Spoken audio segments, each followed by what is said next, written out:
Welcome to Midnight Casebook, where every shadow hides a secret and every mystery begs to be solved.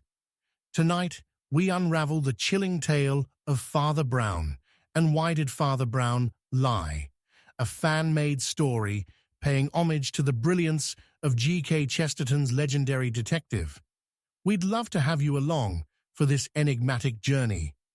Drop a comment to let us know where you're watching from, share your theories, and if you spot any inconsistencies, don't hesitate to call them out. Your keen eyes and sharp minds help us craft even more captivating mysteries in the future. Chapter 1. A Sinister Discovery.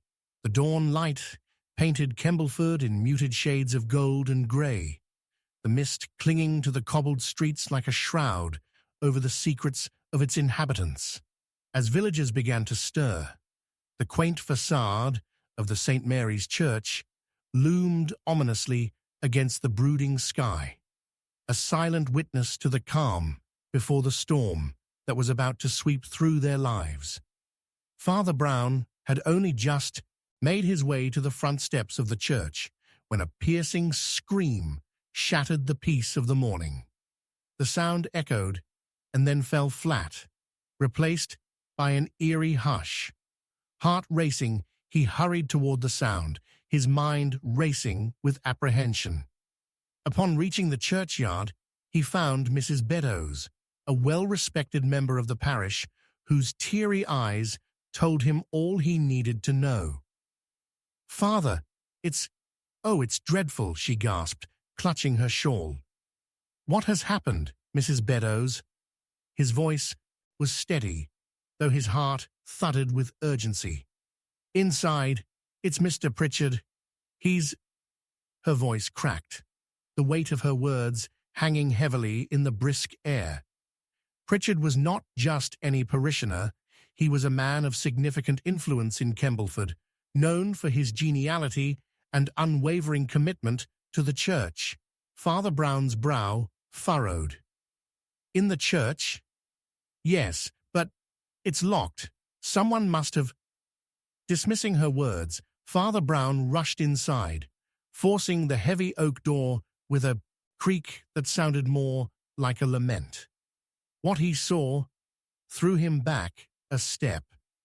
Mr. Pritchard lay sprawled at the altar, the morning light glistening on the polished wood, starkly contrasting the lifelessness of his form. A crimson stain blossomed across his chest, forming sinister petals against the weathered stone. Father Brown knelt beside the body, his eyes sweeping the scene. Pritchard's face was set in a grimace of surprise. It was a detail the father found both unsettling, yet intriguingly revealing. Death had come swiftly. The knife wound, he noted with unsettling clarity, was clean and precise. Who could— His thoughts were interrupted by the arrival of Constable Collins, whose face mirrored the shock of the discovery. "Father Brown, you shouldn't be here," Collins stammered, a mix of horror and authority in his posture. "I've seen enough. We must consider how he was killed here, in a locked church." Father Brown's gaze turned sharp. "And then I need to know who was last seen with him." "Everyone in the village loved Mr. Pritchard, Father," the constable protested. "Who would want to harm him?" A question echoed ominously, and whispers began to swirl in Father Brown's mind, echoing among the villagers gathered outside who looked anxiously through the heavy doors. "Were there any visitors to the church last night?" he asked, his voice steady despite the tempest of deep thoughts swirling within. Collins shook his head. "No one. I locked it myself last evening, after the prayer meeting." A furrow of doubt crossed his brow. "But then how—" "Precisely." Father Brown leaned closer, observing the area around Pritchard's body.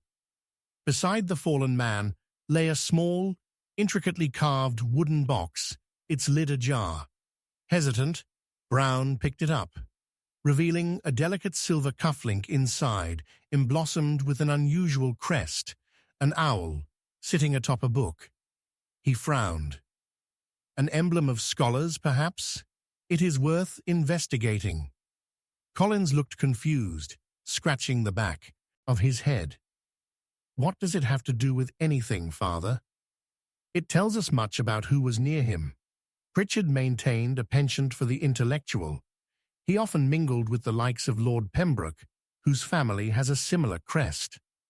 Father Brown paused, recalling their last parish meeting. But also with Miss Edwina Hartwell. She hasn't been seen this morning, I noticed. Just then, the solemn figure of Lady Pembroke emerged from the gathering crowd, her demeanour commanding respect.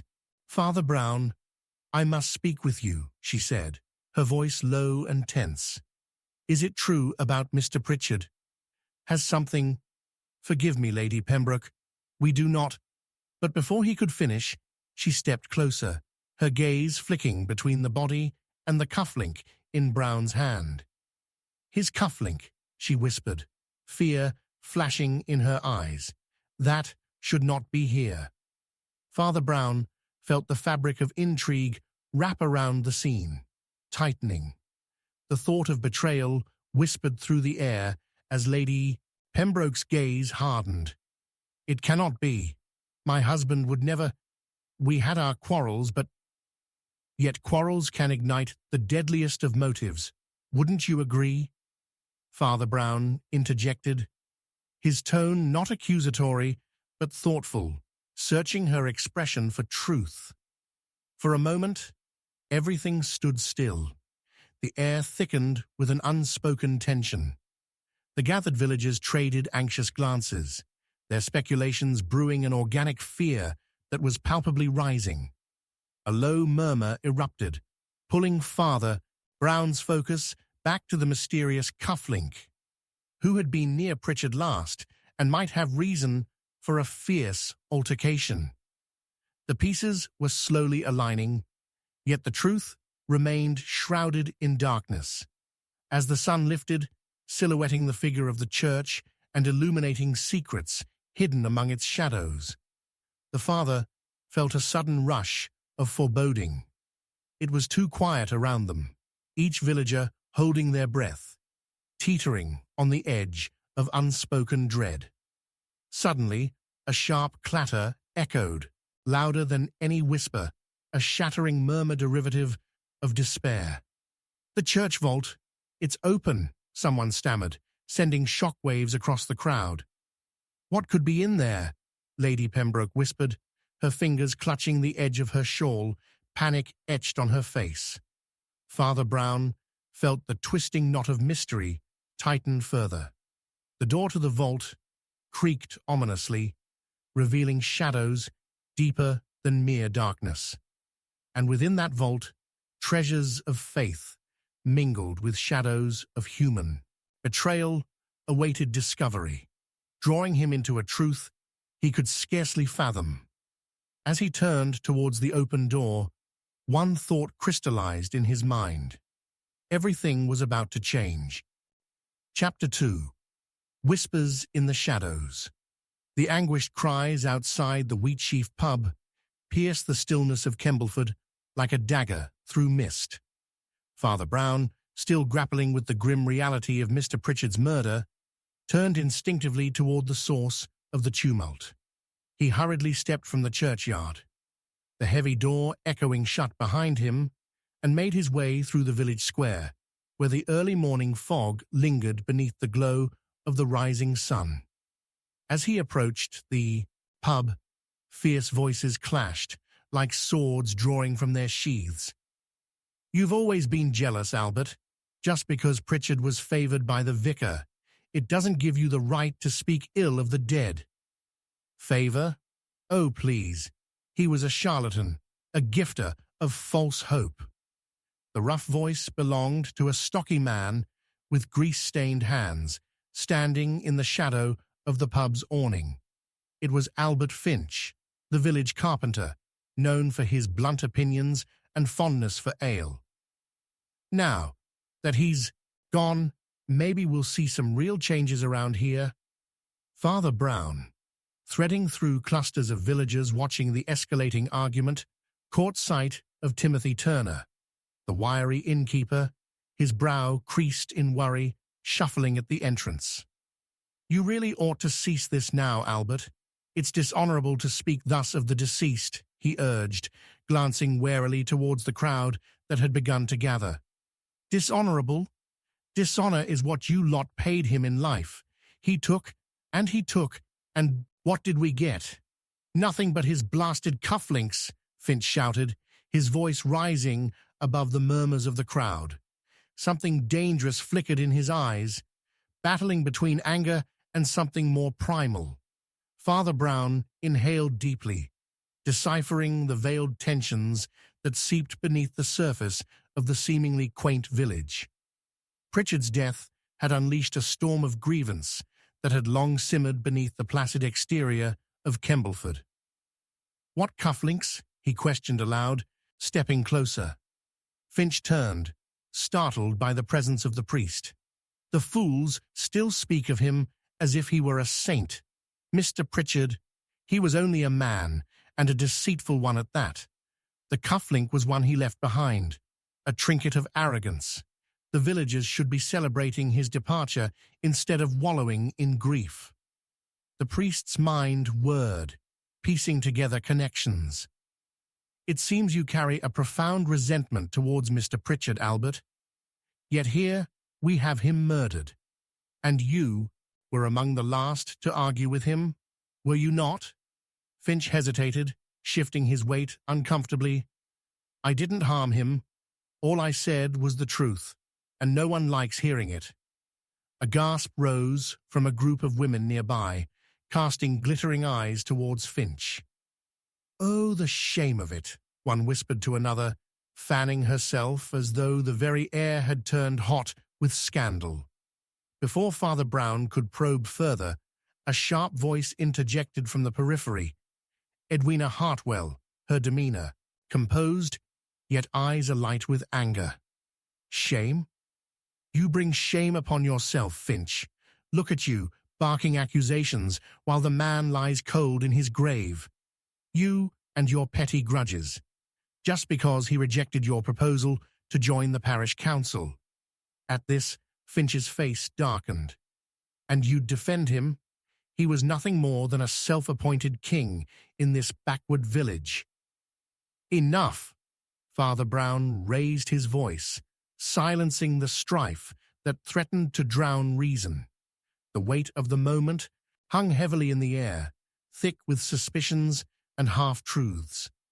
All eyes turned to him, expecting clarity in a sea of confusion. "What did Mr. Pritchard know about you, Finch?" Finch looked taken back, but found his voice. "Only that I wanted opportunities for everyone, not just those who bask in his glow." "Opportunities? And envy?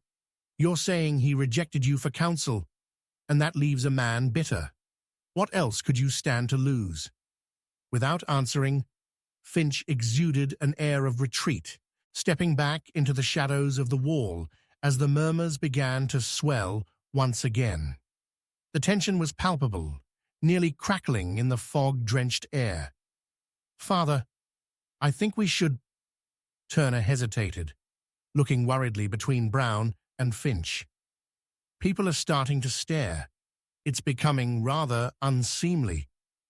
Father Brown settled his gaze beyond the confrontation, focusing on the half-open door of the wheat sheaf, where whispers mingled with the aroma of bitter ale. He quickly recalled the cufflink he'd found beside Mr. Pritchard's body. "Who last saw Mr. Pritchard last night besides Finch?" he asked, his voice mild yet unwavering. Finch began, but Lady Pembroke's elegant figure materialized from the gathering, her voice soothing but tense. "The night was rather quiet, wasn't it?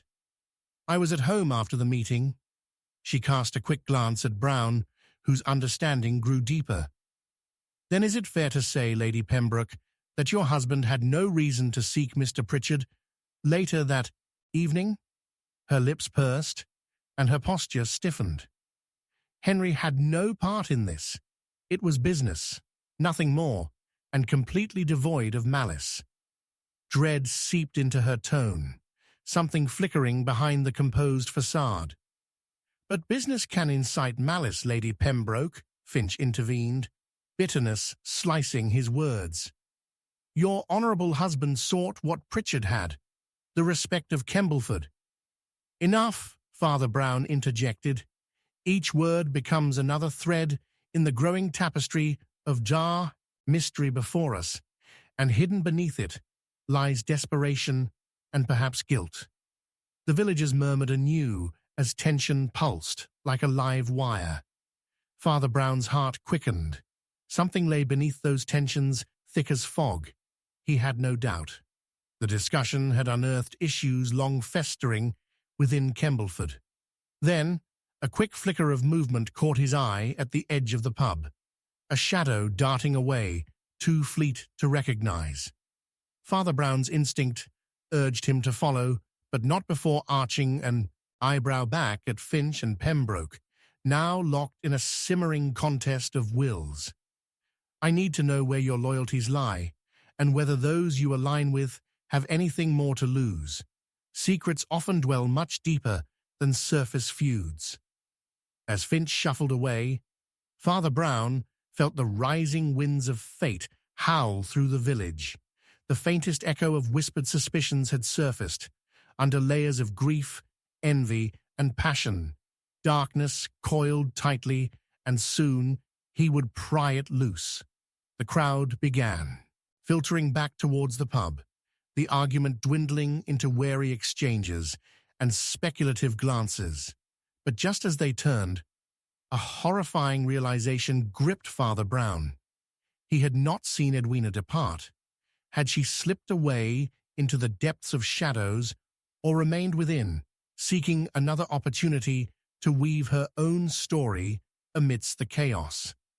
Thoughts swirled chaotically as he prepared himself to unveil the threads of this web. With determination guiding him, he stepped into the pub, casting a discerning glance across faces where whispers stirred with secrets yet to be revealed. What was lost in the shadows would soon surface, but he felt the gnawing urgency of his own desires for truth.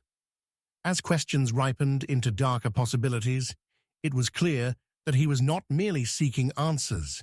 He was at the precipice of a game far more perilous than mere mortal gossip. The next truths were waiting to be uncovered, and their discovery promised to fray the very edges of what the villagers thought they knew. Chapter 3. The Missing Will. A heavy mist clung to Kembleford, tender fingers of fog winding through the churchyard as dawn broke. The shadows that lingered in the alleys between weathered cottages spoke of secrets yet untold. Father Brown made his way towards the residence of Mr. Pritchard, the deceased, where the villagers had gathered, their voices distrustful whispers curling like smoke in the early light. A sudden commotion erupted from within the manor, a discordant melody of raised voices, wrought with confusion and accusation. "The will is missing," Timothy Turner, the innkeeper, declared, his face pale and his brow lined with distress. "How could it have vanished? It was right here in the study." Father Brown stepped forward, the gravity of the situation settling upon his shoulders like a heavy mantle. The implications of a missing will transformed the atmosphere. The collective breath of the villagers hitched as they shared furtive glances. This was no longer just a murder case. It was the unraveling of lives tethered to the late Mr. Pritchard's estate. Who was aware of its whereabouts? Father Brown inquired, his tone steady but urgent, glancing at the gathered faces that reflected a haunting mix of apprehension and greed. Lady Pembroke stood apart from the throng, her expression torn between outrage at the violation of her late husband's privacy and the tang of fear that swirled unbidden in her belly. Surely you can't suspect anyone here, Father. We are all grieving together. Yet mourning can stir motives as easily as a breeze stirs leaves, he replied gently but resolutely. There will be some amongst us who wish to see it mislaid or erased. Wasn't it merely a formality? Piped in Albert Finch, clenching a pint glass as if it could anchor him to the truth. The man had no close family, no heirs. Besides, it wasn't like Pritchard was known to be generous with his possessions. Father Brown's keen eyes did not miss the flash of resentment in Finch's stance. The carpenter loomed larger, emboldened by the notion that Mr. Pritchard's chaos could create order anew. He was a chiseler. Perhaps someone finally got tired of his games. That is quite a leap, Finch, Father Brown replied evenly. Tell me, did anyone else see the will before it went missing? If it was secured in the study, who had access?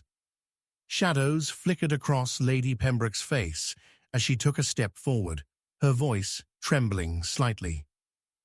I left it in the drawer, alongside his other papers, before the...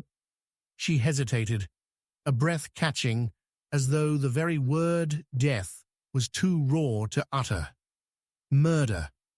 A steady pulse of energy coursed through the crowd as eyes turned to one another, distrust born anew.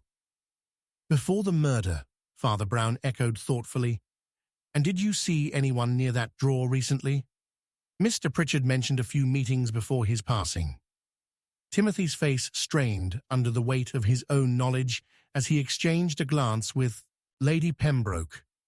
He received a letter the day before, Timothy ventured cautiously. Something about business dealings.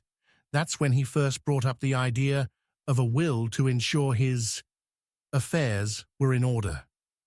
A letter? Father Brown's ears perked. Do you happen to know the sender? Knowing him, it could have been anyone, Timothy muttered, eyes darting to Finch, who had taken a step closer, preparing to deliver his pointed opinion. But he was in quite a state during our meeting at the pub.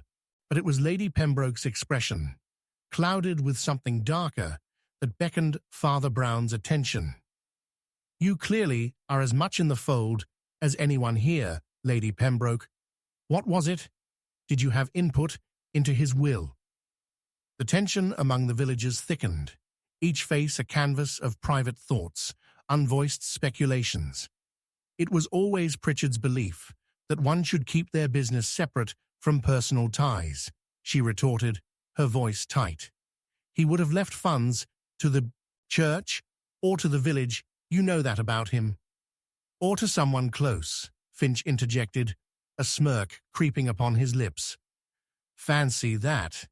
Lady Pembroke could stand to inherit substantial influence if Pritchard favoured it. You jest, Finch, she snapped, frustration and indignation igniting her tone.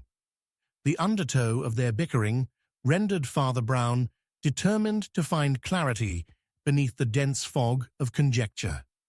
If the will is removed from the estate's foundation, someone must have a powerful incentive to conceal it. Speak plainly. Who here stands to gain if that will were lost? Silence swallowed the room.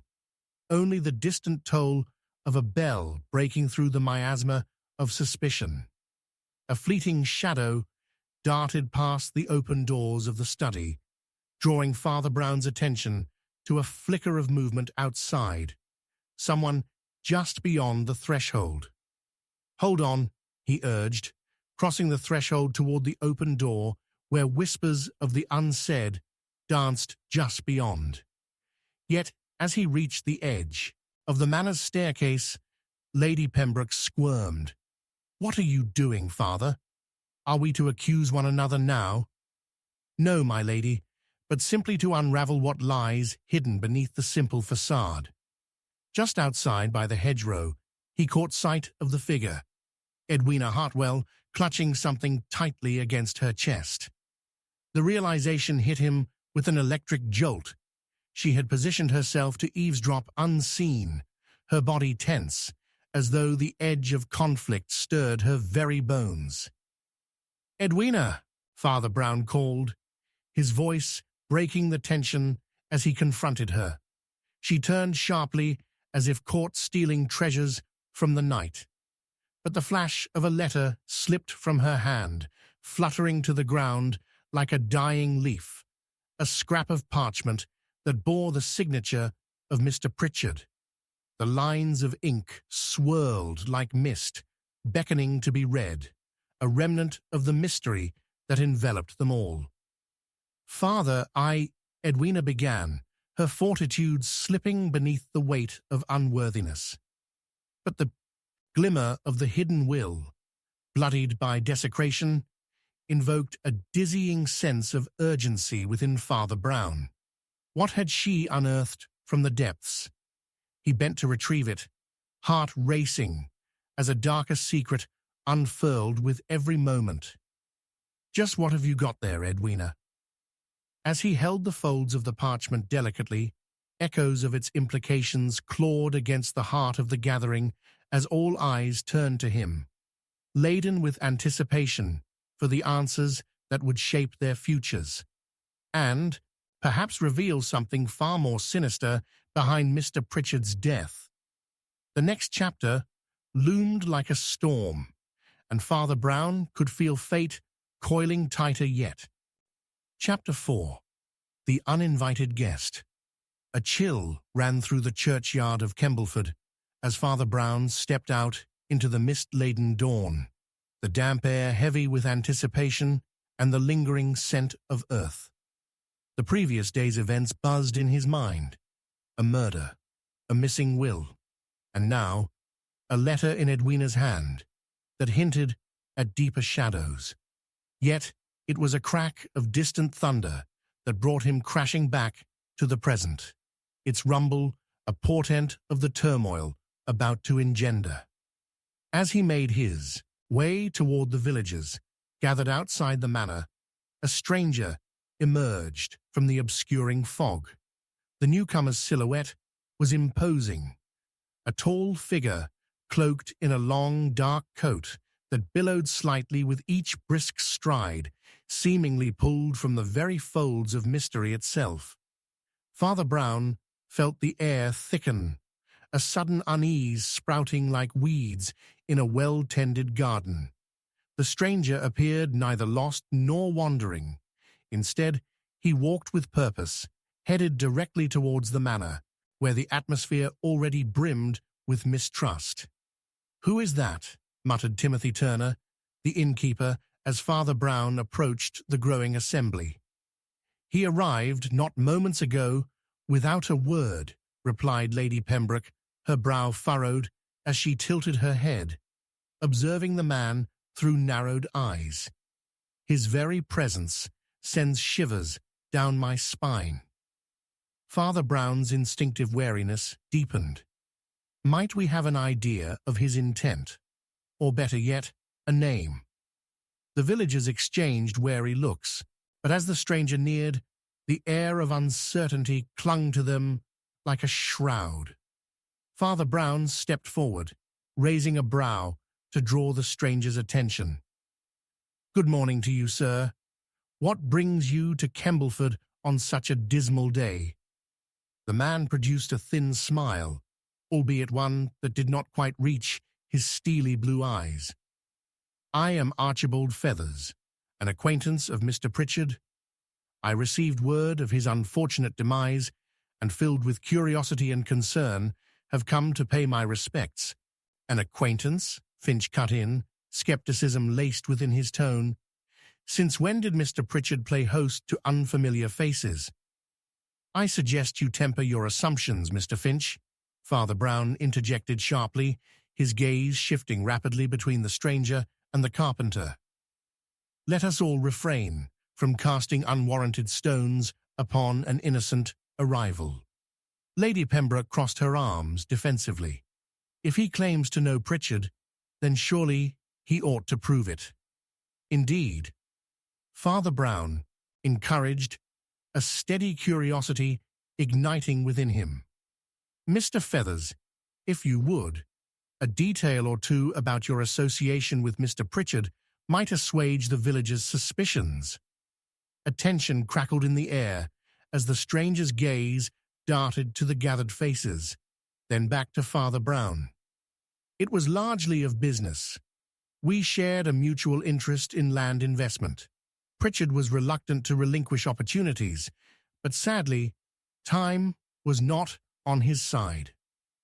A beneficial arrangement indeed, Father Brown replied smoothly, though an inclination of skepticism flickered in his mind. What of the will? Surely you were aware of any discussions regarding his estate? Feathers hesitated, glancing toward the manor's grand entrance, before continuing. Only in passing, he once mentioned drafting a will, assuring me it was a formality, though I sensed he desired to keep most affairs close to the vest. Lady Pembroke's lips pursed as she absorbed this information. And conveniently enough, it is now missing. How very questionable that you arrive at this hour, when all is in disarray. Do spare the theatrics, my lady, Feathers snapped. I am but a seeker of answers as much as you are. The sudden clash of voices buzzed like wasps around them, but Father Brown remained centered, pondering the implications of this interloper. Why had he come so deliberately?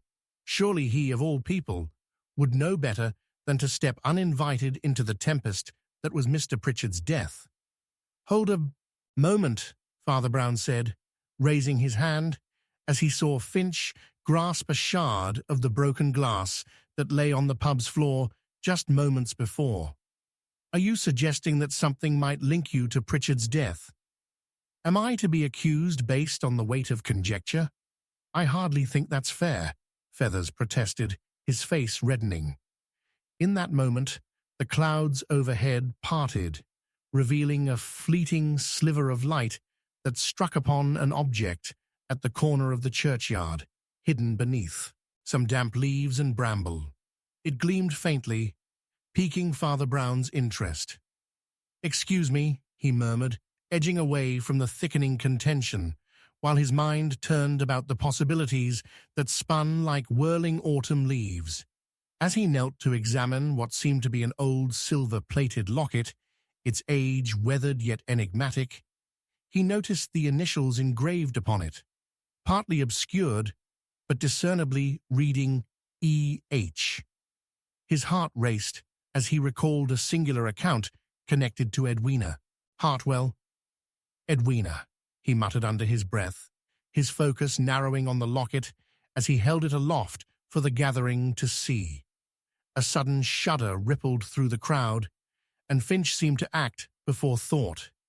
"You cannot possibly suggest it could belong to her," he barked, a flash of mischief in his eyes.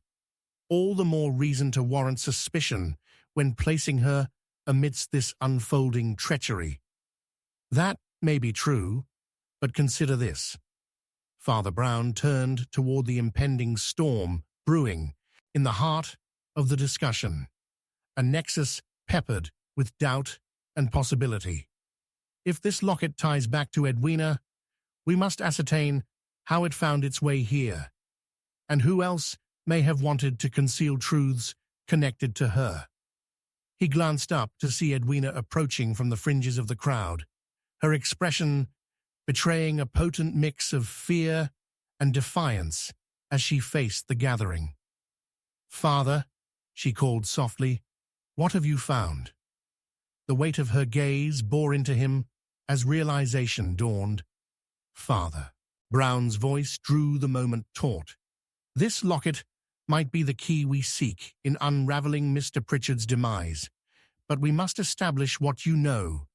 The timing of your presence, after all, could prove fortuitous or treacherous." The air thickened with the silence that followed, pregnant with truth, hanging just beyond their grasp. Father Brown took a step toward Edwina, ready to unveil the labyrinthine ties of their entangled fates, but as he spoke, a low rumble of thunder pulsed across the sky, echoing the silence of shared secrets poised on the brink of revelation. The uninvited guest had only just begun to unfurl a tale woven with loss, and only in the gathering storm would they uncover how deeply interconnected they all truly were. Chapter 5.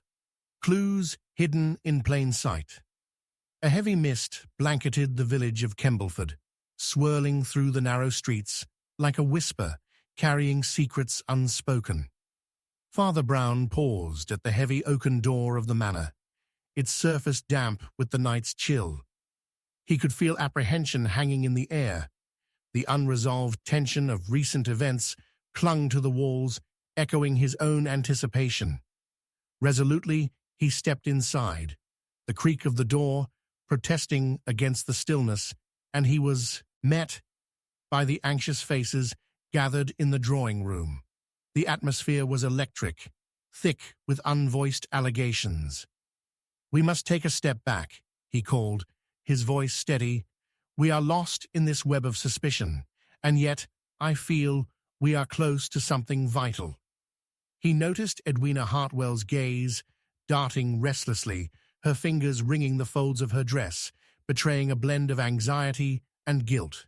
Meanwhile, at the other end of the room, Finch paced like a caged animal, his eyes wild with suppressed rage. "Close to what, Father?" Finch sneered, his tone dripping with derision. "More riddles hidden behind your cryptic words?" Father Brown chose not to engage. Instead, he directed his observation to a glass perched precariously on the mantel, half filled with dark red wine. The surface shimmered in the flickering candlelight, as if whispering of diverse intentions hidden beneath its surface. "Might we examine this glass, my friends?" he suggested, mindful that each detail in the room held a piece of the puzzle. "What relevance does a glass have to the murder of Mr. Pritchard?" Lady Pembroke demanded, crossing her arms defensively. "Surely you jest?" "Perhaps," Father Brown said, glancing knowingly at her. "But allow me to surmise. Who last held this glass?" He bent closer, inspecting the rim where a faint smudge marred the otherwise polished surface. "Is it not curious that it bears a fingerprint distinct from Mr. Pritchard's? Misdirection lies in each detail, overlooked." A collective gasp echoed through the room, eyes darting about the ancient walls, as if hidden truths might materialize from the wallpaper itself. "It could be anyone's. We mustn't assume," Edwina interjected, her voice trembling with urgency. "True, but consider this, dear Edwina," Father Brown mused, rising again to his full height, the glint of reason softening his expression. "These affairs of the heart and mind seldom thrive outside the bounds of emotion." He paused, letting the tension knit tighter. "Look closely, for fingerprints offer us insight into intentions far beyond mere evidence." "Then let us examine those present," Finch interjected, waving a hand dismissively. "What else do you deduce?" Before Father Brown could retort, Lady Pembroke stepped forward, her expression earnest yet conspiratorial. "I recall a letter Mr. Pritchard received just days before his death. It was misplaced in the library. Something about an impending partnership fraught with the threat of betrayal." "A misplaced letter, you say?" Father Brown's brow furrowed with intrigue. "Interesting. Might it not still be retrievable?" As the group moved to the sprawling library, the scent of old paper and polished wood wrapped around them like a comforting embrace. Father Brown's insatiable curiosity preceded him.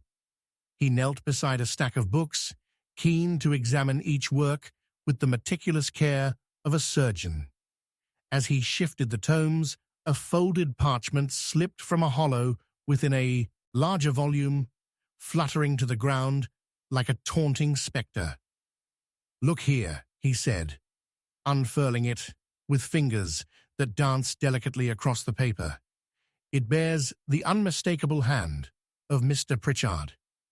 His eyes narrowed at the scrawled words, revealing a plea for discretion based on a possible partnership with— "Ah, here it is," he murmured, barely containing his excitement. "Archibald Feathers." A palpable air of disbelief enveloped the room.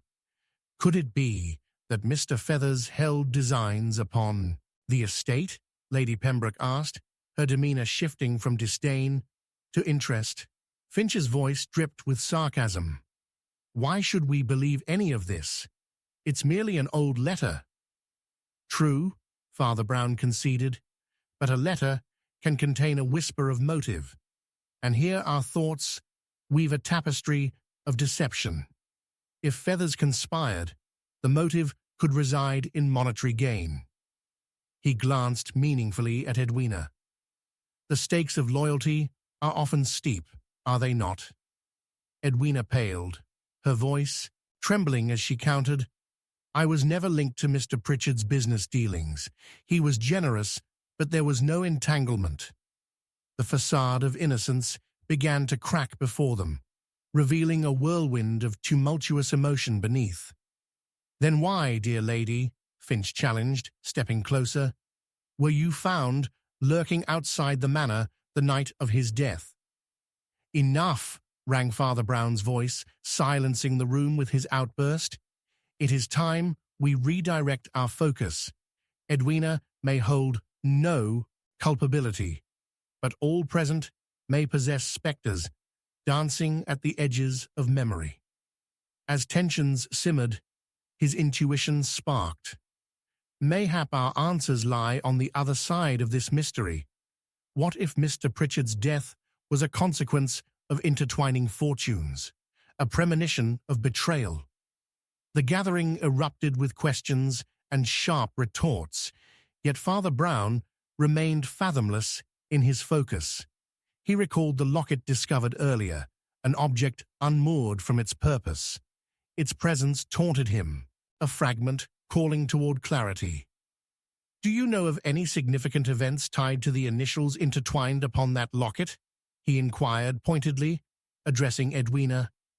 "This may reveal more than you realize." The fading light streamed through the high windows, casting a halo around Edwina's uncertain countenance. "It belonged to my mother," she admitted, her resolve cracking. "But I don't know how it came to be there." Silence reigned in the room, stretched thin by the weight of impending revelations. Father Brown felt the final tendrils of their tangled threads coming together, yet even in clarity, darkness lingered at the edges. But before he could pursue the implications further, the quiet tension in the manor ruptured with a sharp knock reverberating through the door. As the gathering turned toward the sound, Father Brown's heart raced. Trouble was, and the storm they all feared stood at their threshold, awaiting revelation. The players of this deadly game were but a breath away from unveiling the truth, or perhaps plunging deeper into their own shadows. "Father," Edwina murmured, her gaze shifting anxiously toward the door. "Do you think—" Before she could finish, Father Brown turned, his intuition keen. "We must uncover the significance of their arrival.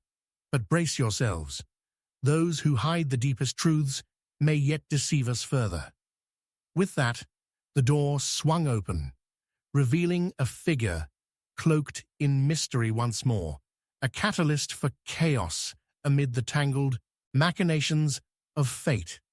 The cliffhanger proposed thrilling potential that insisted the truth would overpower any deception. The onset of a new chapter undoubtedly poised for explosive revelation. Chapter 6. Secrets of the Grand Estate. A chill hung in the air as Father Brown ascended the gravel path leading to Whitby Manor, its looming silhouette cutting sharply against the dawn sky like a sepulchre waiting to be pried open. The early morning mist wrapped itself around the grand estate, creating a ghostly veil that only added to the atmosphere of foreboding. He had received a letter from Lady Pembroke, filled with erratic scrawls and desperate pleas, hinting at family secrets that required his immediate attention. Upon entering the manor, the scent of polished wood and aging leather mingled with the faint aroma of wax candles. The interior, rich with heavy drapes and portrait-laden walls, felt like a museum.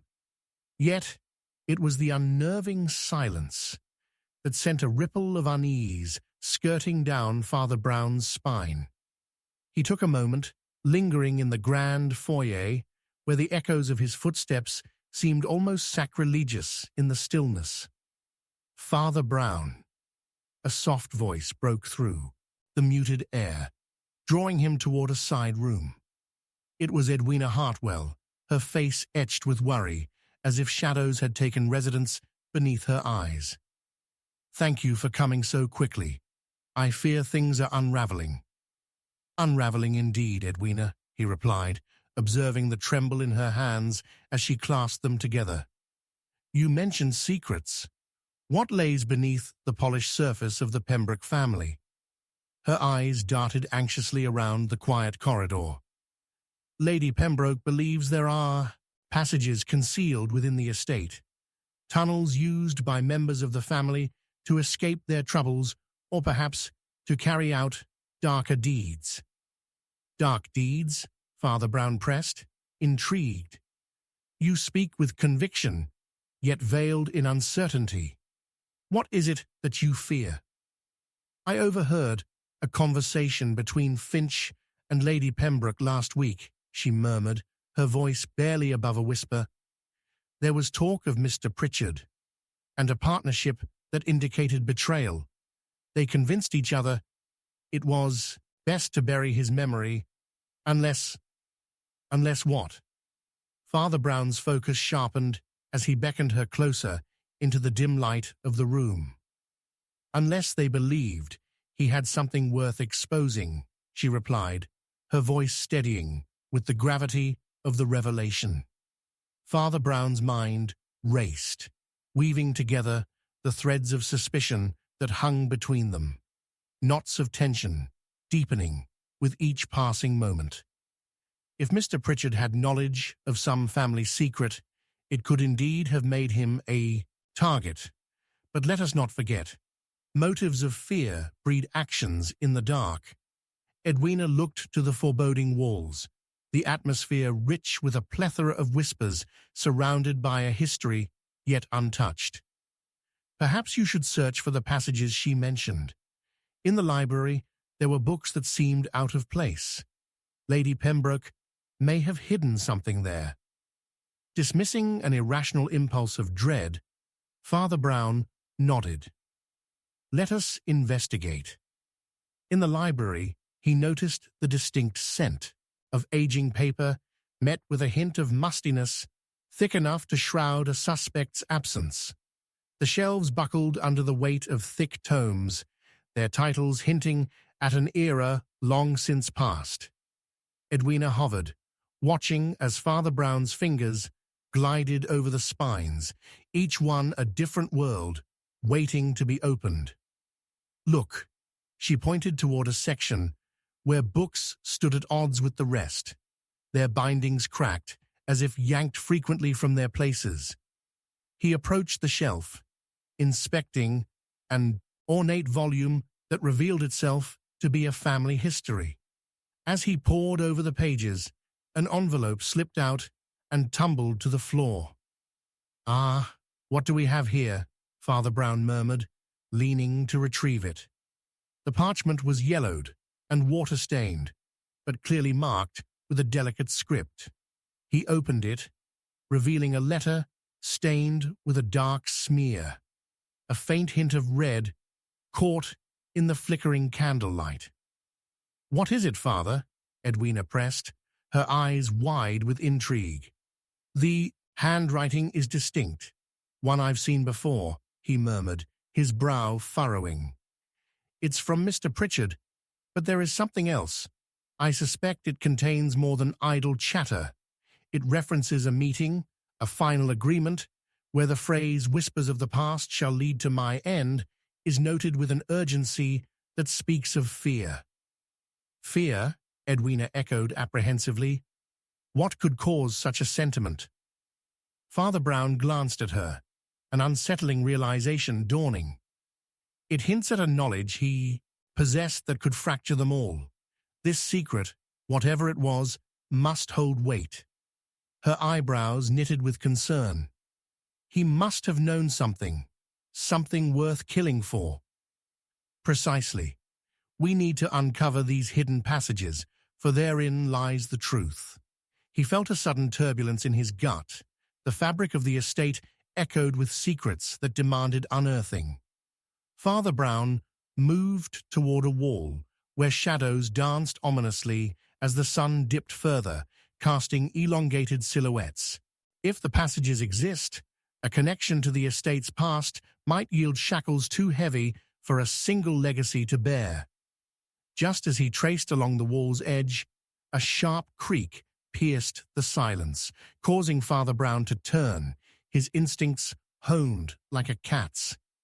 A door swung open at the far end of the room, revealing Finch, soaked from the rain-drenched outside, with a wild look in his eyes. "Father Brown," Finch called, panting heavily, his presence stirring a sense of foreboding that rushed, unbidden, into Father Brown's thoughts. "You need to come.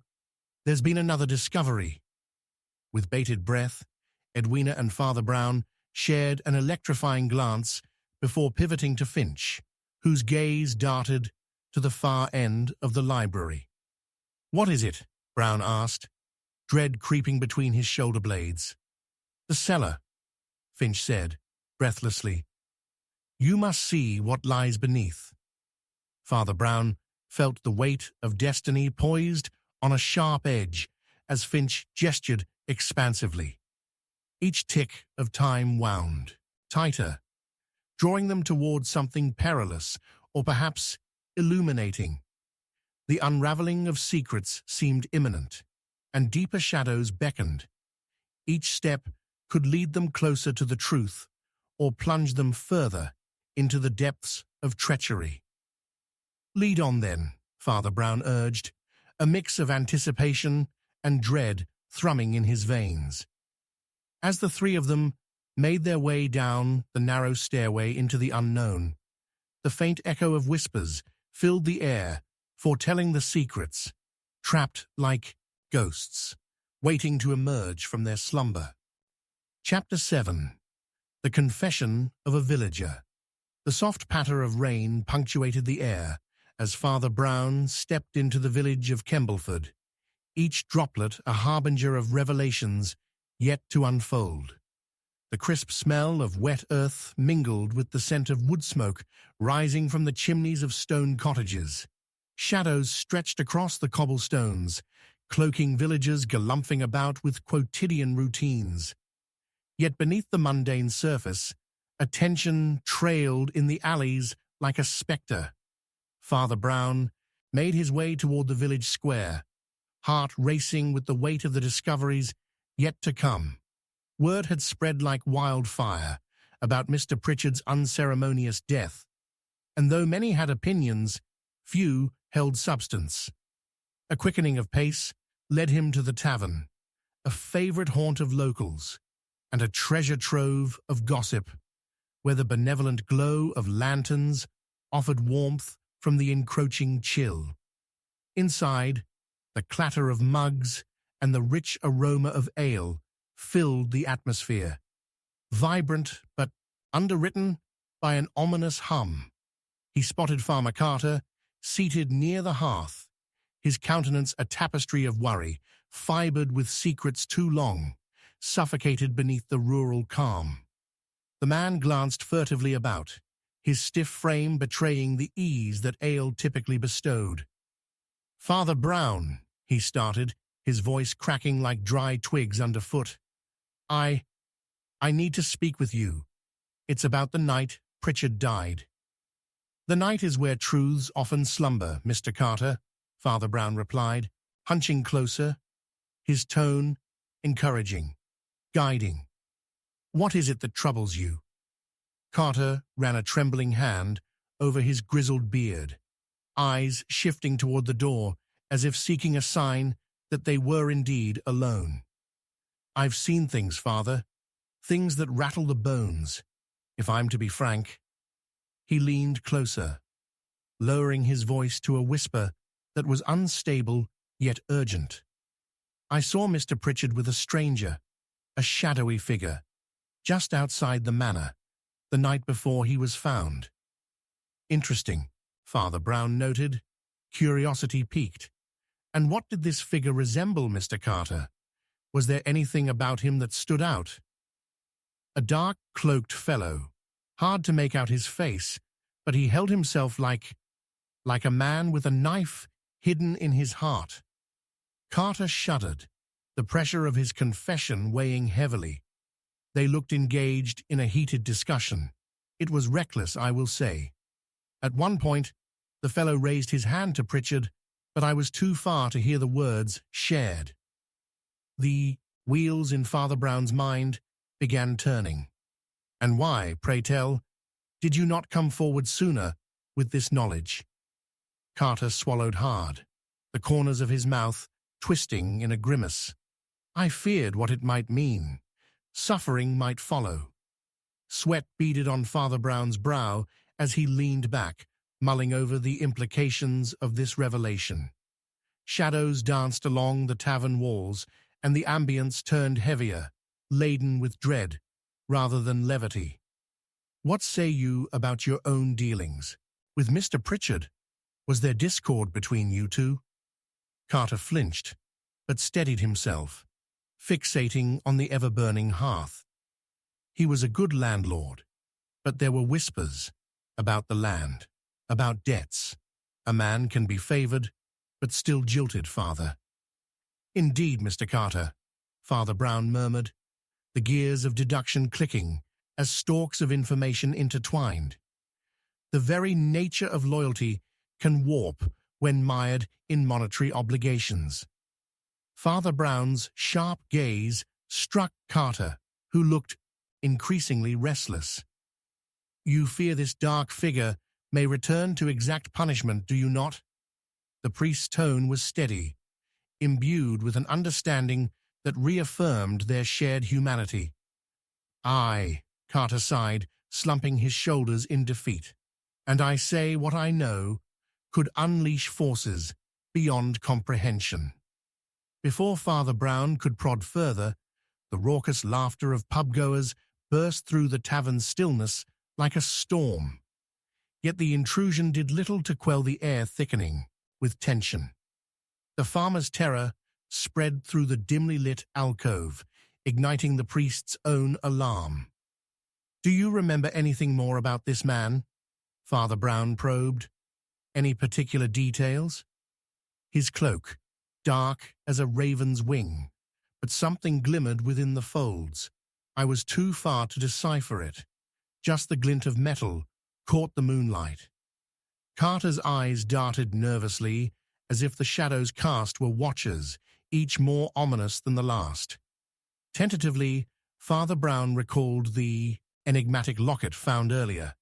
It felt heavier in his pocket, laden with the burden of potential. "Did you notice his method of speech? Accents, perhaps?" "No, just the weight of his presence," Carter lamented, burying his face in his hands. "All I could think of was that dim light dancing off some treachery." Father Brown considered this. The locket's allure had morphed into tangible danger. "You say there were no words exchanged, yet you depict exchanges of hostility. What if this shadowy figure meant to bargain?" Suddenly, another thought trembled in the depths of Father Brown's psyche, a haunting resonance between loyalty to home, family secrets suffocating in the vaults of history, and now this farmer's guilt-ridden revelation. It was enough to send shivers down his spine. Just as he was about to question Carter further, the tavern door swung wide open, admitting a gust of chilled air and an unexpected visitor, Finch. The relief on the detective's face was fleeting, yet vibrant, against the gloom. "Father Brown," he called, urgency wrapping his voice. "We may have stumbled upon something in the cellar." Father Brown glanced at Carter, who had visibly frozen in fear, suspicion blossoming across his distressed features. "I must attend to this matter at once," he whispered, rising to his feet. As he headed toward Finch, a sensation of foreboding washed over him like the mist creeping through the village streets. The weight of the farmer's confession pressed down. Shadows of suspicion swirled like dark clouds overhead. "We must be cautious, for what we uncover might choke the very fabric of this village," Finch murmured, his brow furrowed with shared apprehension. The two men strode through the rain-soaked path, each step propelling them toward an uncertain fate. Dread pulsed through Father Brown as his mind churned with questions, the pieces of the puzzle fitting together but not yet forming a picture. The memory of the cloaked figure lingered, a shroud of menace pulling the threads of this mystery tighter. And as they approached the cellar's threshold, darkness yawning before them, it became abundantly clear. Some secrets were never meant to see the light. A chilling thought seized him. Perhaps the fog enshrouding Kembleford contained more than mere raindrops. Perhaps it carried echoes of treachery, beckoning them into the depths. In the brittle silence, Father Brown felt the air holding its breath, waiting for the moment that would release the truth or bury them among the liars and shadows. Chapter 8. Shadows of Deceit. Father Brown stood at the threshold of the cellar, the damp air swirling around him with a sense of foreboding as Finch swung the door wide. The flickering candlelight revealed stone walls damp with age, while the damp smell of earth tinged with something acrid seemed to claw at the edges of his senses. Shadows loomed, stretching and warping beneath the tepid glow, whispering secrets long buried. "After you, Father," Finch said, his voice a mere whisper against the oppressive silence that enveloped the room.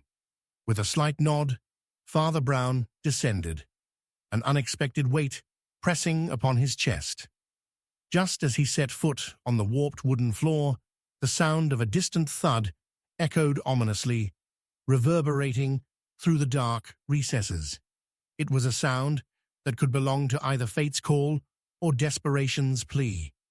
As they moved deeper into the cellar, the air became cooler, laced with the musty remnants of forgotten histories. Father Brown's heart came alive with every step. He felt the pull of hidden truths, tangled and masked behind a veil of dread. "What did you find, Finch?" he asked, demeanor steady yet laced with urgency. Finch hesitated, digging into his pocket before producing a small, tarnished key. "I discovered it while searching through the shelves. It was hidden behind a false panel," he murmured, lifting it to the flickering light. The key glimmered with the promise of revelation, its antiquity a tangible connection to the mysteries that swirled relentlessly around Kembleford. "Interesting," Father Brown mused, examining it closely. "Do you suspect it opens something significant?" "I don't know yet," Finch replied, shifting from foot to foot as if caught between dread and excitement. "But there's a locked door at the far end, which might lead to something." With a determined stride, Father Brown beckoned Finch to follow as they made their way toward the farthest reaches of the cellar. Each beat of their hearts echoed in the arch stillness, creating a palpable tension that prickled at the back of Father Brown's mind. The sensation was heavy, a thick fog that threatened to suffocate. Was it fear or anticipation? Perhaps both. They reached the door, standing before it as Father Brown examined the lock. noticing the intricate carvings that adorned its surface, stories of eras past embedded in the wood. Drawing the key from Finch's hands, he inserted it into the lock, turning it cautiously. A muffled click resonated, and the door swung open on creaking hinges to reveal an expansive chamber, cloaked in cobwebs and whispering shadows. The sight took them aback.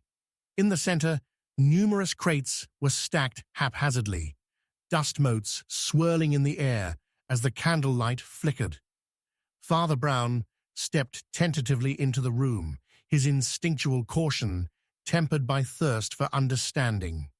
Scanning the space, he caught sight of an open crate, revealing items wrapped in faded velvet, a collection of jewelry belonging to Lady Pritchard, glimmering dully under the flickering light.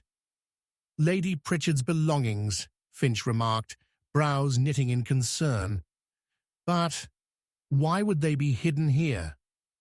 Desperation breeds deceit, Father Brown replied, his eyes narrowing as he sifted through the contents. Then something glimmered in the shadows. A locket, half covered with dust, caught his attention. He carefully retrieved it, holding it toward the light. The faint inscription upon it read, "To my beloved, there are truths only. The dark shall tell." "What do you mean?" Finch pressed, concern now etched across his face. "This locket belonged to Lady Pritchard," Father Brown conjectured, his mind racing through the implications. "There's treachery afoot. The significance of these items, they speak of a betrayal deeper than we fathomed." The palpable tension dissolved momentarily, replaced by a chill that settled uncomfortably in the air, thickening by the moment. Father Brown could feel it. The sudden dark tranquility had been disturbed. "Finch, have you noticed anything odd about the lady since her husband's death?" "Odd," Finch echoed. "Well, she does seem subdued, apprehensive even. She hardly leaves the manor now. Is it possible she knew about this?" Father Brown paused, replaying Farmer Carter's frantic revelations in his mind. One must ask, did Mr. Pritchard's dealings extend beyond mere debts? Perhaps he was in possession of something vital which others desired. Secrets hidden not only in this estate's vault, but intertwined in the fabrics of Kembleford itself. Just then, the cellar creaked with eerie resonance, and a faint sound floated through the air, a soft voice, barely audible, yet tinged with urgency. It seemed to emanate from a hidden corner. "Help me," the voice trembled, echoing through the darkness, causing Father Brown to exchange a startled glance with Finch. "It came from behind that wall," Finch pointed, his face the very picture of alarm. Father Brown approached, pressing a hand against the damp stone as the musky scent of earth surged forth, laden with mystery. "We can't ignore this," he said, determination fueling his voice.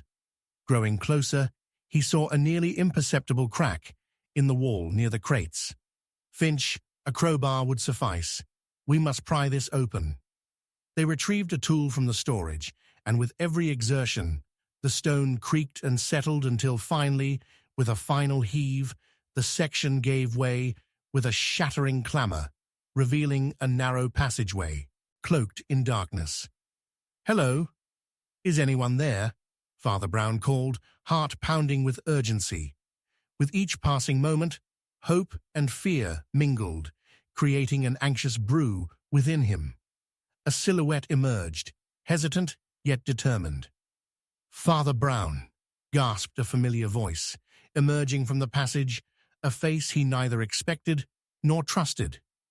It was Lady Pritchard, her eyes glistening with unshed tears, shadowed by betrayal. "Lady Pritchard," he questioned, "what?" "They've been watching. They know," she stammered, trembling yet fierce. "You must believe me, Father Brown.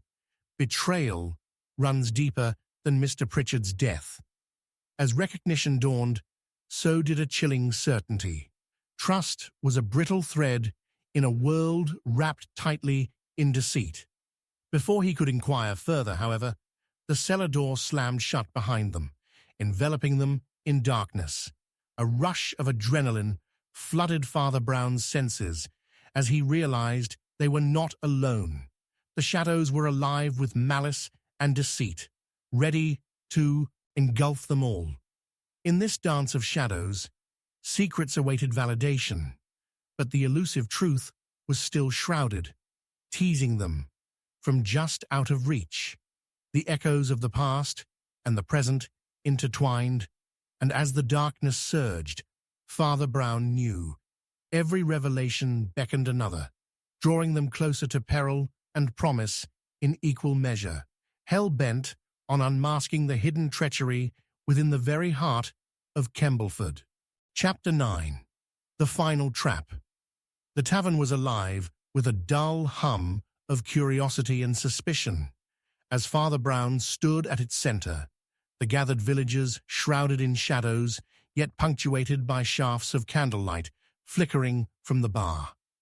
The familiar scent of ale mingled with unease, a stark contrast to the soft rustle of fresh straw lingering outside the weathered entrance.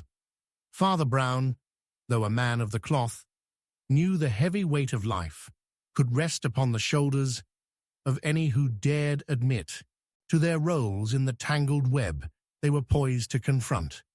He surveyed the crowd before him, noting the expectant glances.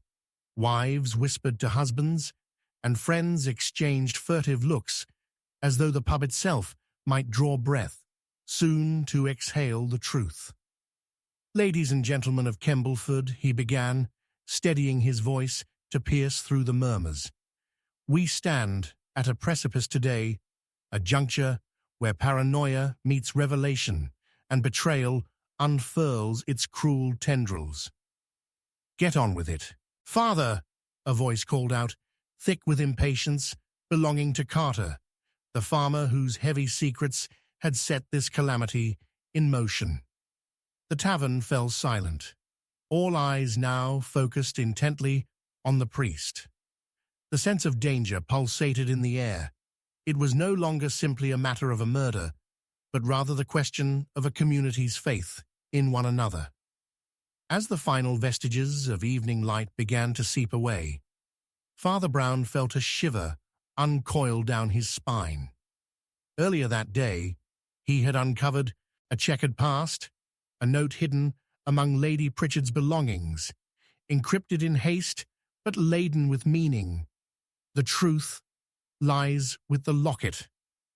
This, and a strand of accusations floating like shadows, had brought him here to stir the depths of Kembleford's soul, to expose the vile truth lurking in its cozy veneer. "Tonight," he continued, his voice unwavering, "we will unmask the one who orchestrated the web of deceit. For too long, the shadows of betrayal have stretched across this village, hidden beneath smiles and polite nods." He gestured, and Finch stepped forward, brandishing the tarnished locket. "This item, belonging to Lady Pritchard, is a key. It holds a mystery, tying our fates together in ways we have yet to reckon." "Enough of this nonsense!" Finch's annoyance transformed into cold fury, cutting through the tension in the air. "Do you dare implicate Lady Pritchard? She knew nothing of her husband's doings." "Didn't she?" Father Brown replied, his eyes glinting with certainty. "Consider this. The locket bears the inscription, 'There are truths only the dark shall tell.' The dark of the cellar, the dark of betrayal. Could it not be that she held on to secrets her husband had buried, secrets some desperately wished to unveil?" A combination of incredulity and intrigue rippled through the audience. The room shrank around them, tension cutting deeper with every passing moment. "I have found words that speak louder than actions," Father Brown said, absently fingering the locket. now a focal point of the evening. Yet, I must hear one more perspective tonight. Lady Pritchard, if you would grace us with your presence. There was a collective gasp as Lady Pritchard stepped forward, her shadow merging with that of the flickering candles. Dressed in mournful black, with eyes haunted by secrets, she cast a wary glance around the room, sensing something ethereal yet palpable in the air. I was told I might find solace here, she stammered, her delicate frame trembling against the charged atmosphere. But what torment is this? Solace lies in truth, dear lady, Father Brown urged, yet the line between truth and deception is perilously thin. Was your husband's death merely an accident or a violent consequence of dark dealings? Who stands to gain from his demise? She recoiled, her grief apparent, but quickly replaced by a resolute fire within her gaze. I lost the only man I loved. I sought to shield myself from the untold burdens of his secrets. He carried debts, dealings which I thought I could manage, but I thought I married an honest man. Then who, I wonder, has been spinning tales of deceit? Who might seek to benefit from your misfortune? The room groaned under the weight of unanswered questions, eyes darting from one villager to another, their faces fresh canvases of concern. Enough of these insinuations, Finch interjected, fists clenched. You speak of treachery, yet in your eagerness to accuse others, perhaps you hide your own secrets. That's quite enough, Finch, Father Brown directed firmly. You mistake intention for malevolence. A sudden flash of determination rippled through him. It was time to tighten the noose around the true culprit's narrative. Let us piece together what we know. For several moments, murmurs punctuated the air as villagers recalled past interactions, unfurling motives with palpable tension. Finger-pointing and half-formed accusations spun faster than cobwebs, each villager illuminating their former connections with Mr. Pritchard. As the night deepened, a thread of truth began to weave itself into a perilous tapestry. Lady Pritchard hesitated, then offered a last, haunting detail. There was someone, a shady man. Her voice tremored.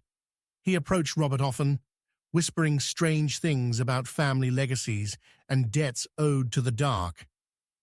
Don't say, Carter interrupted, suddenly pale, recollections clouding his countenance. You... Just then, a heavy knock echoed through the tavern's creaky door, breaking the spell of concentration wrapping the room. As Finch opened the door, a figure loomed, almost spectral beneath the dim light. It was a villager, breathless and disheveled. "Father, you must come quickly.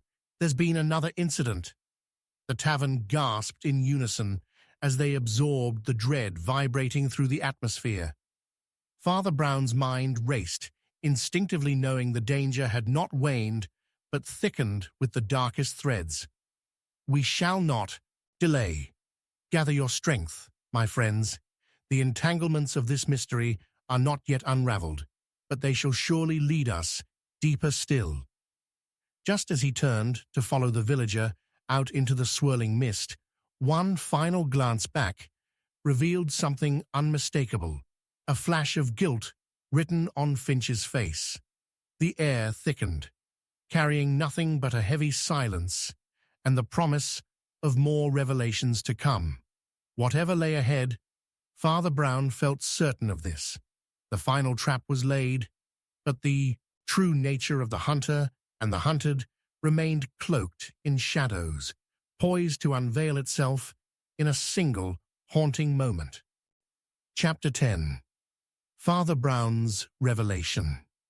The air in Kembleford was thick with a foreboding mist, the kind that snaked through the gnarled trees like secrets whispered amongst the dead. As Father Brown stepped into the churchyard, the damp earth squelched underfoot, each step resonating like a portent of doom. He paused to absorb the surroundings, graves aged with time, each one a silent testament to lives once vibrant, now buried beneath layers of history. This place, so often a sanctuary, now felt weighed down by the heavy pall of unrest cloaking the village.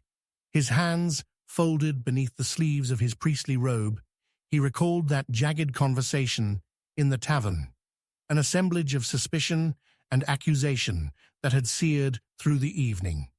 The muffled whispers of the villagers lingered like shadows as Father Brown retraced his thoughts. Lady Pritchard's heartbreak, Finch's tension, and Carter's apprehension circled like vultures overhead. He understood that lurking behind each polite facade hid the intricate threads of conspiracy, and what he had seen in Finch's eyes, something more than guilt, sparked a new resolve. Just then, the clang of the church bell echoed sharply, startling the crows roosting overhead. It was both a clarion call and a reminder that time was of the essence. With determination pushing him onward, Father Brown made his way toward the manor, its silhouette a dark bruise against the luminous pallor of the evening sky. As he approached, the ancient stone structure loomed larger, casting long shadows that seemed to swallow the light. A suspenseful crack of thunder rolled ominously in the distance, sending a shiver down his spine. He remembered Lady Pritchard's pleading eyes, the desperate appeal for trust, weighed against the shifting sands of deception that shrouded them all. He stepped through the heavy wooden door, which creaked open like a reluctant participant in a dark play. The interior was stifling, filled with the scent of aged wood and distant secrets. Finch stood by the hearth, the flames flickering shadows across his grim face, eyes darting nervously as Father Brown approached. "Father, what do you wish to discuss?" Finch's voice trembled slightly, a crack in the stone mask he wore. "Finch, I need to understand why you were so agitated by Lady Pritchard's presence in the tavern," Father Brown stated, his gaze unwavering. "You seemed quick to defend her, yet I cannot shake the feeling that it runs deeper than you allow." Finch opened his mouth to protest, but faltered, the flickering firelight catching the sheen of a bead of sweat rolling down his temple. "She's grieving. You can't blame her for wanting to shield herself from accusations that tarnish her husband's legacy." "Legacy indeed," Father Brown mused, tilting his head. "Or perhaps a legacy of corruption masked as familial duty. What do you know?" Finch tensed, and for a fleeting moment, Father Brown glimpsed something, the barest flicker of vulnerability, before Finch wove back together his carefully constructed persona. "You cannot imply—" "I am implying much, Finch," Father Brown interrupted, stepping closer, his voice dipped in low intensity. "It was you who mentioned debts in the tavern. Whose debts were you speaking of? Was it those of Mr. Pritchard or yours?" Finch's countenance shifted, as if the very atmosphere thickened. "Think carefully," Father Brown pressed, keenly aware of the way the tension coiled between them. "You spoke of the shady man who approached Pritchard, but tell me, did you ever meet him? Did you—" As if in answer to his probing, a chorus of footsteps reached the hallway, and Lady Pritchard entered, her veil slipping from her hair with a mournful semblance of grace. "You must stop this, Father," she implored, her voice trembling yet steely.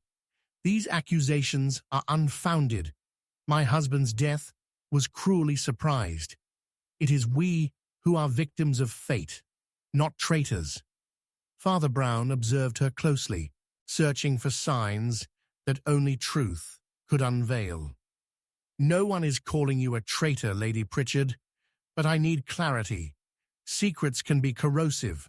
Who stands to gain from Robert's demise? Finch seems to know more than he reveals, especially regarding debts that threaten to unravel our very community. Just then, a soft knock echoed through the hallway, interrupting the brewing storm of conversation. A young woman entered, her features pale with anxiety, clutching a crumpled letter tightly between her fingers. Without preamble, she thrust it towards Lady Pritchard. "I found this in the cupboard while cleaning. It's from your husband." Lady Pritchard's visage drained of colour, and the letter quivered as she held it aloft. "No, it cannot be." "May I see it?" Father Brown inquired gently, and she nodded, still gazing at the letter with disbelief. He carefully unfolded the paper, the handwriting sharp yet frantic, bleeding emotion. In that moment, a cold realization trickled through him as he read aloud the words, "I have seen their masks fall, and their true intentions revealed. The locket holds more than memories. It is a key to a legacy of darkness that shall ensnare us all." His voice resonated against the stone walls, wrapping the atmosphere in an eerie silence. He was afraid, but fear of whom or what? Lady Pritchard staggered, nearly collapsing against the mantel. "No, he was protecting me." "Protecting you, or protecting himself?" Father Brown posited, sensing the fragility of the emotional storm brewing. "This locket you hold, the inscriptions, the debts, the shadowy dealings, may unravel the very roots of this matter. But the murderer waits just beyond our vision, shrouded in innocence." Suddenly, a chilling wind swept through the room, extinguishing the candles with a violent gust. In the enveloping darkness, Father Brown felt the shadows shift, alive with danger, references swirling like ghosts from the past seeking vengeance. The flicker of footsteps echoed far down the hall. Then silence fell heavily. Something was hidden round the corner, veiled in layers of deception that threatened to suffocate. Timber boards creaked ominously, as if denouncing the truth, woven in deceit. Finch stepped back, his earlier bravado faltering. "I know nothing of it. I swear it." "Is that so?" Father Brown turned, his resolve solidifying. "Then let us discover what lies beneath these masks, into the depth of secrets loved and lost. But mark my words, we are not alone in this, and evil wears the kindest smiles." And just as he uttered the words, a distant scream shattered the silence, terror rippling through the manor, heralding fresh turmoil that would catapult them deeper into the enigma. Father Brown's heart raced, knowing the shadows they navigated concealed more than mere truths. They beckoned with a haunting promise of danger that was yet unheard.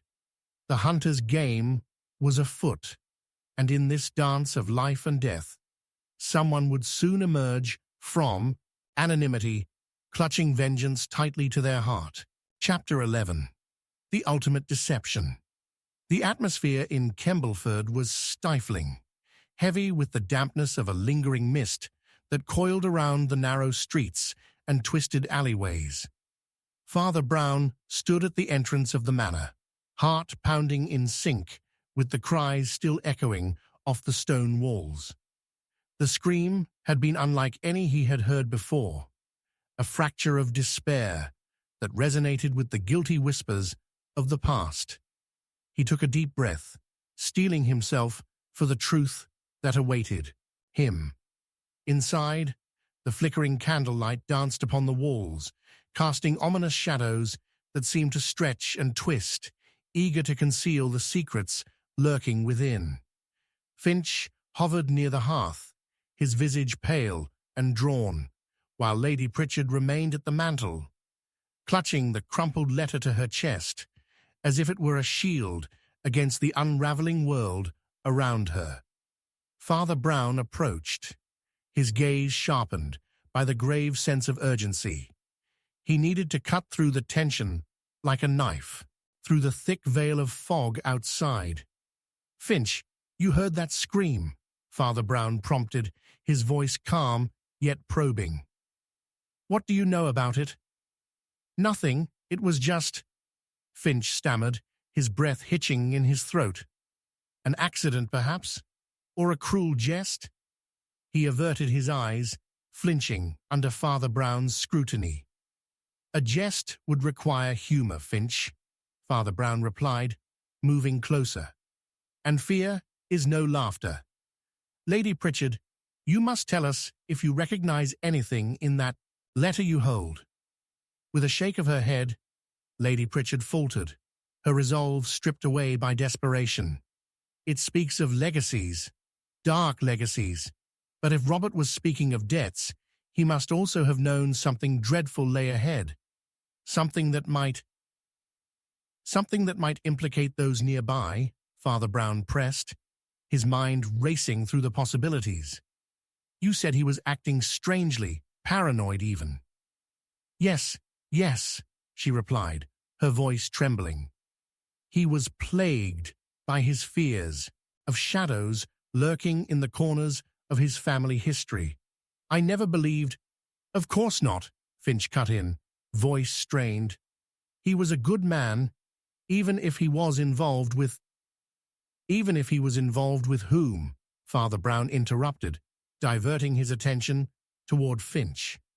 The threat and intensity in the room coalesced as the half-finished puzzles danced vividly in his mind. "You knew about these dealings, didn't you? You hinted at debts before." Finch's face fell darker, revealing a flicker of unhidden panic. "You do not understand. There are forces at play that are bigger than all of us, Father." "Forces?"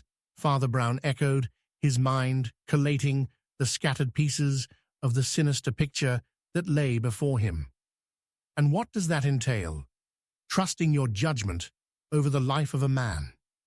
Just then, amid the tension that crackled in the space, a loud crash echoed from the rear of the house, sending a shudder through them all.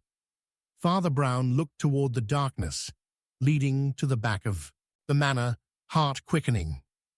"Stay here," he ordered, determination hardening as he moved toward the source. Navigating through the dimly lit corridor felt like traversing through a dream, shaded by dread. Gnarled shadows beckoned from every corner, and the wood beneath him creaked with warnings of long-buried secrets. Reaching the door, he pushed it open and peered inside. His sharp eyes landed on the body sprawled on the ground, a villager gasping for breath, blood pooling beneath him in a gruesome testament of ferocity. Father Brown knelt beside him, feeling the stillness. Ivory, a local farmer, known for his good-natured spirit. "What happened?" he demanded urgently, taking in the wide, terrified gaze of the man. "Father," he gasped, I overheard something about Robert's debts and a wager that sealed fates. The man who brought trouble, someone here."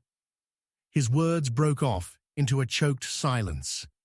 Father Brown glanced up, overtaken by an instinctive understanding born of desperation.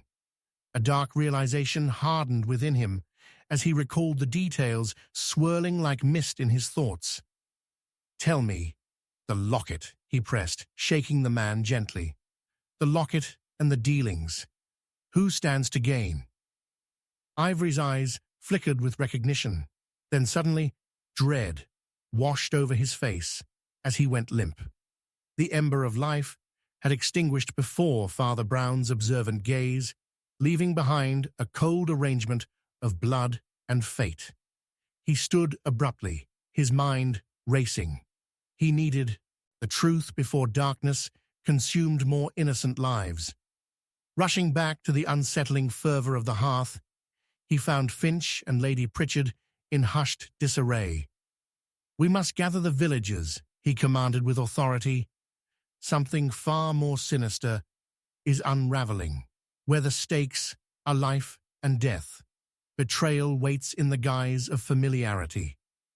The door creaked open, flooding the room with the chill of an impending storm. A shadowy figure emerged, and Father Brown's instincts bristled. It was Carter, the tavern keeper, wild-haired and breathless, eyes wide with palpable fear that resonated like a cable snapping tight with tension.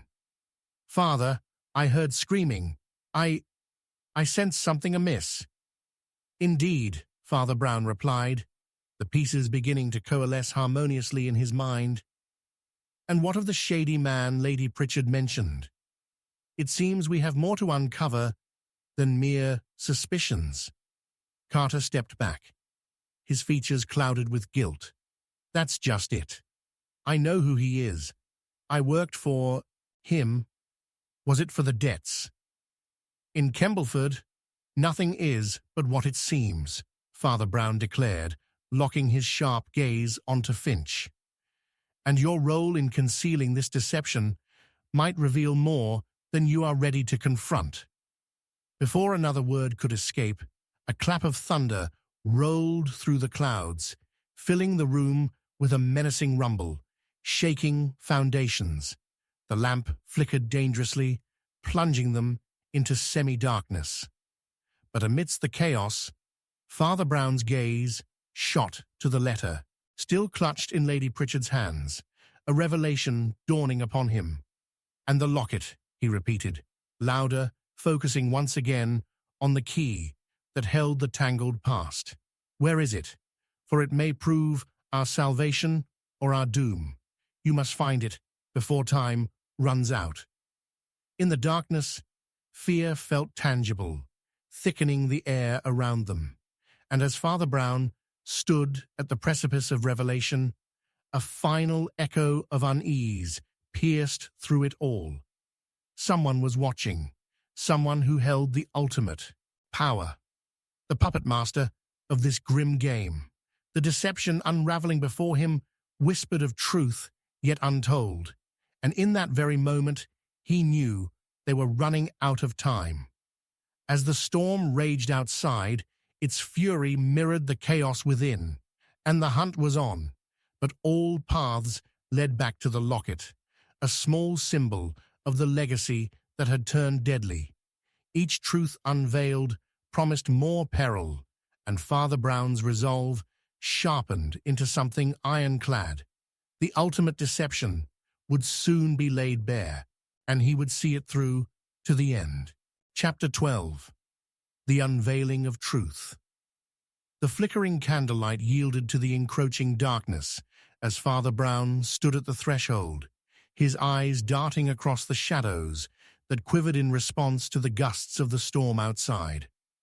The air was thick with tension, each breath heavy with anticipation as he stared into the muted faces of Finch, Lady Pritchard, and Carter.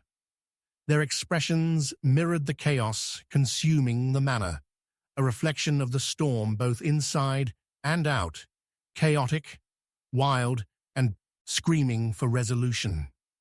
"Time is not on our side," he intoned, a simmering urgency lacing his voice. "We must uncover the truth before it consumes another life." The room, already steeped in the miasma of dread and uncertainty, felt even colder, a premonition clawing through his veins. Finch shook as he clutched the mantle, his voice rising. "But Father, with every revelation, we reveal deeper betrayals. Is it worth the cost?" "Justice is seldom easy," Father Brown replied, allowing the weight of his understanding to settle. "But truth is the cradle of hope, even when cloaked in deception."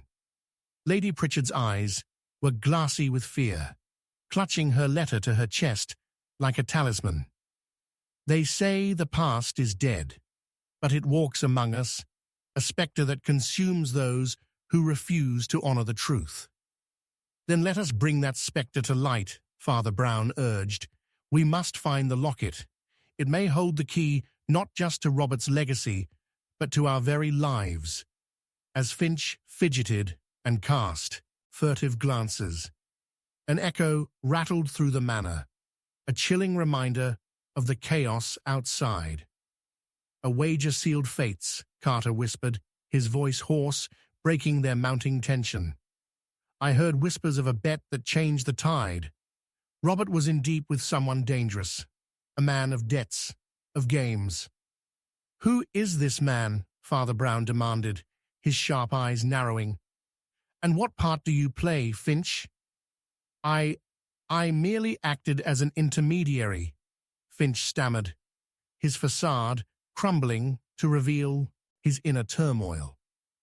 "Robert sought to escape his debts, to save us all from a dark fate. He was desperate. He didn't realize who he was dealing with." Suddenly, Father Brown caught movement through the cracked window. Shadows danced outside as the wind howled a chilling forewarning. Outside, his voice cut through the growing tension.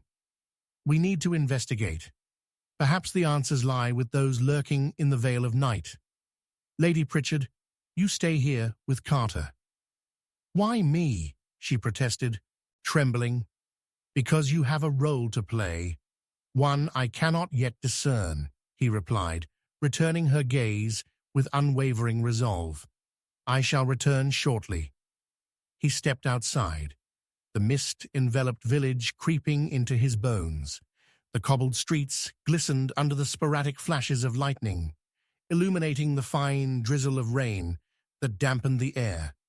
The scent of wet earth was invigorating, filling him with purpose as he navigated towards the churchyard, where shadowy figures whispered among the gravestones, secrets playing like a game of cat and mouse. A figure emerged from the veil of fog, an unmistakable silhouette. Carter followed cautiously. "Father," he hissed, his voice a trembling whisper, "what if it isn't the locket they seek?" "Which leads us to question what they truly desire," Father Brown mused, eyes scanning the horizon. "Desperation often births treachery." As they approached the church doors, he could hear muffled voices inside, low and urgent. Peering through the stained glass, he discerned the well-known form of the village blacksmith, Thomas, conversing with a stranger cloaked in shadows. The tension crackled like static in the air. "Can you hear that?" Father Brown asked Carter, moving back into the shroud of darkness. "Isn't that what was said to be the man of debts?" Carter whispered, watching as the two men exchanged furtive gestures, glancing back towards the village before retreating. Father Brown rubbed his chin thoughtfully. "Let's listen. There may be truths here that unfold if we remain in the shadows." The murmurs became clearer. "You can't keep hiding it, Thomas," the stranger hissed, the timbre of his voice like a coiled spring, ready to snap. "The stakes are too high.